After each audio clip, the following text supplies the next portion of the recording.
पता भी नहीं चलता होगा और आप हर समय गणित का प्रयोग कर रहे होते हैं।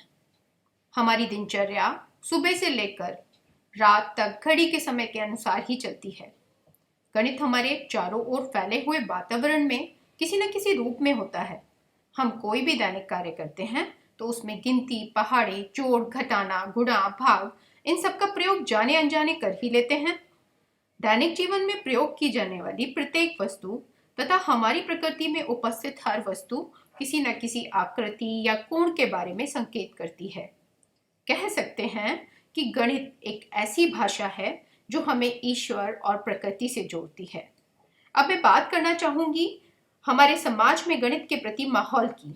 तो हमारा समाज, यहाँ तक कि कुछ शिक्षक भी उन्हीं बच्चों को बुद्धिमान समझते हैं जो संख्याओं, संक्रियाओं और सूत्र याद करके उसमें मान रखकर सवाल को तेजी से हल करने की महारत हासिल भर करना सीख जाते हैं। जो बच्चे इन दक्षताओं को हासिल नहीं कर पाते उन्हें मंदबुद्धि या कुछ ना कर पाने योग्य समझ लिया जाता है, जिसके चलते कमजोर गणित वाले बच्चों में अपने साथियों, शिक्षकों, परिवार के लोगों के बीच में हीन भावना आने लगती है। इसका परिणाम ये होता है कि कुछ तो हिम्मत कर 10वीं कक्षा तक जैसे तैसे पास कर लेते हैं और कुछ सोचते हैं कि इसके बाद गणित से पीछा छूट ही जाएगा, और कुछ तो 10वीं तक गणित कर ही नहीं पाते। वो विद्यालय छोड़कर कोई कामकाज में संलग्न होना ज्यादा उचित समझने लगते हैं। छात्राओं के बारे में कहा जाने लगता है कि गणित तो उनके बस का ही नहीं है। तो मुझे लगता है हर बच्चा अपने आप में खास व्यक्तित्व रखता है, जिसमें खास रुचियां व काबिलियत होती है, जिन्हें बढ़ावा देना ही चाहिए। इसमें गणित में रुचि रखने वालों के लिए ये दायरा खुला रखना चाहिए, जिसमें वह गणित में योगदान दे सकें, गणित में जी सकें, आनंद ले सकें, तथा सामान्य रुचि वाले विद्यार्थी अपने जीवन को बेहतर बनाने के साथ साथ अन्य विषयों को सीखने में गणित की मदद के तौर पर गणित को उपयोग कर सकें। शिक्षा द्वारा हम ऐसे नागरिकों को तैयार करने की पैरवी करते हैं जहां व्यक्ति दूसरों की बातों को बिना सोचे समझे स्वीकार ना करे, बल्कि उस बात पर तथ्यों के साथ सोच विचार कर तर्क करते हुए स्वयं फैसला ले कि क्या सही है और क्या गलत है। गणित हमें तर्क करना, समस्या समाधान करना, बेहतर विकल्प तलाशना, सामान्यीकरण करने में मददगार होता है। गणित की ऐसी खूबी से ही स्कूली गणित का महत्व अनिवार्य विषय के तौर पर मजबूत होता है।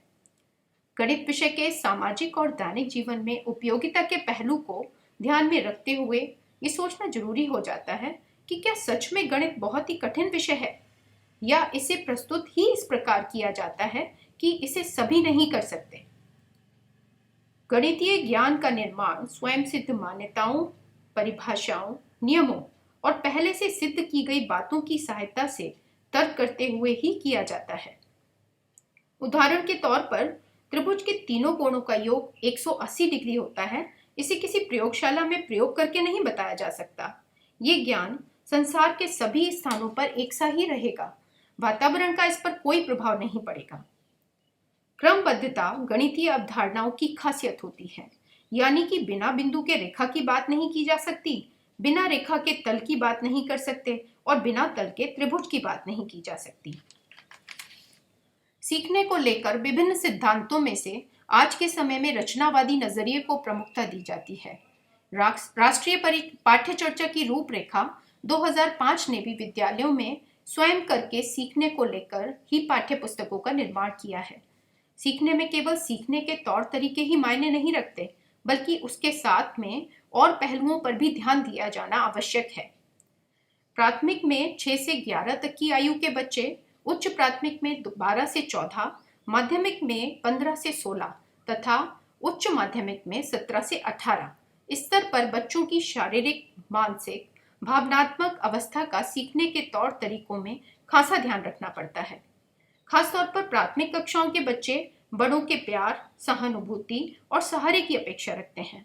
वहीं उच्च प्राथमिक स्तर के बच्चे चुनौतियों को स्वीकार करने, पैटर्नों, समस्या समाधान के हल तलाशने, नेतृत्व क्षमता को लेकर आगे बढ़ने तथा दूसरों की मदद करने के लिए आगे आने लगते हैं। उच्च प्राथमिक स्तर पर बच्चों की रुचियां उभर कर आने लगती हैं। वो बताने लगते हैं कि क्या अच्छा है और क्या बुरा, किसमें मजा आ रहा है और किसमें उन्हें अच्छा नहीं लग रहा है। स्वयं करके सीखने में प्राथमिक स्तर के बच्चों को थोड़ी थोड़ी देर में शिक्षक की मदद की जरूरत होती है। अक्सर बच्चे मदद सीधे तौर पर नहीं मांगते, बल्कि शिक्षक को ही ध्यान रखना पड़ता है कि बच्चों को अब कहाँ मदद करनी है। वहीं उच्च प्राथमिक स्तर पर बच्चे स्वयं जूझना शुरू कर देते हैं। जहां मदद की जरूरत होती है वहां मदद मांगने भी लगते हैं। शिक्षक को शिक्षण के दौरान मानक विधियों की बजाय जोर इस बात पर देना चाहिए कि बच्चों द्वारा किसी भी प्रकार से किए गणित को वो स्वीकारें, प्रोत्साहन दें तथा गणित में रुचि पैदा करने में मददगार की भूमिका में रहें। खासकर प्राथमिक और उच्च प्राथमिक स्तर पर गणित जैसे विषय में शिक्षक के लिए अन्य विषयों से ज्यादा चुनौती भरा काम होता है। प्राथमिक कक्षाओं में अमूर्तता से बाहर निकलकर दैनिक जीवन के उदाहरणों के साथ गणित पढ़ाना चाहिए। दैनिक जीवन की घटनाओं में पैटर्न, संख्या ज्ञान, संक्रिया, आंकड़ों के प्रबंधन तथा स्थानीय मान की समझ को लेकर ऐसी गतिविधि होनी चाहिए जिसमें बच्चा गणित करने के साथ साथ गणित को जीवन के साथ जोड़कर देख सके। ऐसा ना हो कि कक्षा में किया गया गणित कुछ और है और दैनिक जीवन में किया जाने वाला गणित कोई और।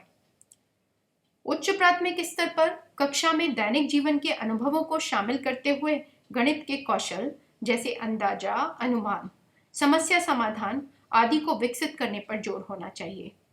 खास तौर पर ये देखा और समझा गया है कि उच्च प्राथमिक स्तर के गणित में आगमन तर्क के द्वारा किसी निष्कर्ष पर पहुंचा जाता है।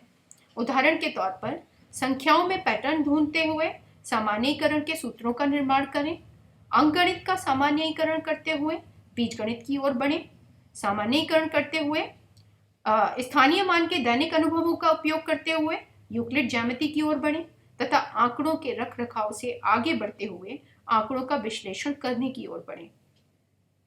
उच्च प्राथमिक स्तर के बच्चे खास तौर पर समाधान की विभिन्न युक्तियों को लेकर नए नए तरीके खोजने लगते हैं।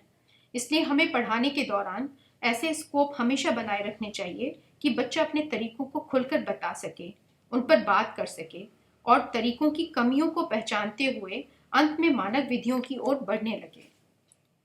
हमें यह भी समझना होगा कि सभी बच्चे गणित कर सकते हैं, सभी बच्चे गणित सीख सकते हैं। गणित पर लड़कों का ही हक नहीं होता, ऐसा नहीं है। लड़कियां भी उतना ही गणित सीख सकती हैं जितना लड़के सीख सकते हैं। हमें ये समझ आना चाहिए कि पाठ्यपुस्तक एक रास्ता सुझाता है, पाठ्यपुस्तक सब कुछ नहीं हो सकता। आरंभिक कक्षाओं में हमें ये मानकर चलना चाहिए कि हमें मानकर बिल्कुल नहीं चलना चाहिए कि हम तो प्राथमिक उच्च प्राथमिक तक की कक्षाओं को ही पढ़ाते हैं, तो हमें उतनी ही समझ रखनी चाहिए, पर ऐसा बिल्कुल भी नहीं है। गणितीय अवधारणाओं में खास प्रकार की क्रमबद्धता होती है। कक्षा 1 की अवधारणा कक्षा 10 तक और आगे किस प्रकार से वही आगे बढ़ती रहती है। उदाहरण के तौर पर प्राकृतिक संख्याओं से आगे का जुड़ाव पूर्ण संख्या के साथ किस प्रकार से है और उसकी जरूरत क्यों पड़ी है। पूर्ण संख्या ही इसका अगला स्तर क्यों है। पूर्ण संख्या के समूह में क्या क्या नहीं कर पा रहे थे और हमें नए सेट पूर्णांकों की आवश्यकता लगने लगी। इस बात पर विचार होना चाहिए। पूर्णांकों के सेट से भी आगे बढ़ते हुए हम किस प्रकार से परिमेय अपरिमेय संख्या के सेट को बना पाए। इन सबको मिलाकर हमने वास्तविक संख्या का समूह बना लिया। उसके बाद भी कुछ स्थितियां और उत्पन्न हुई जो इन सेट में नहीं आ पा रही हैं, तो उन्हें काल्पनिक संख्याओं का दर्जा दिया गया। तो इस प्रकार से अगर हमारे पास अवधारणाओं की क्रमबद्धता की समझ हो तो हम बच्चों के साथ उनके अनुसार उनसे काम करा पाएंगे। बच्चे कहाँ अटक रहे हैं उन्हें पहचान कर उचित समाधान भी निकाल पाएंगे। स्टैनफोर्ड यूनिवर्सिटी के डॉक्टर तानियाई आइवॉन्ट द्वारा किए गए शोध से ये संकेत मिलता है कि जो बच्चे गणित जानते हैं वह दिमाग के कुछ क्षेत्र को अधिक भरोसेमंद रूप में उपयोग करने में सक्षम होते हैं। इस अध्ययन से ये भी पता चलता है कि दिमाग का वो क्षेत्र जो गणित सीखने में मदद करता है वही निर्णय लेने और चौकन्ना रहने वाले कामों में भी महत्वपूर्ण होता है। गणित सीखना बिल्कुल वैसा ही है जैसा हम खेल कूद सीख कर अपने शरीर को मजबूत करते हैं और स्टेमिना युक्त बनाते हैं, तो गणित हमारे दिमाग को मजबूत बनाता है।